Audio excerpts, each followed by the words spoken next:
This is the Lone Crater YouTube. We hope this video helps. In this video, I will explain how to use a jolly jumper.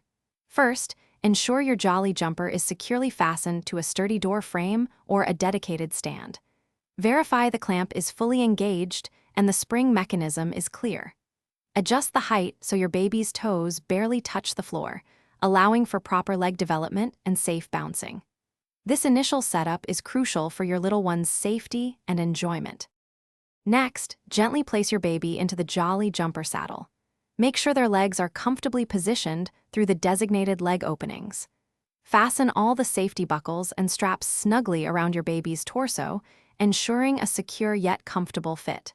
Double-check that your baby's weight is evenly distributed and they are sitting upright.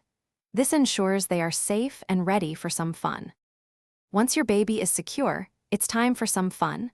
Always supervise your little one while they are in the jolly jumper. You can encourage gentle bouncing by lightly tapping the floor near their feet, helping them discover the joy of movement.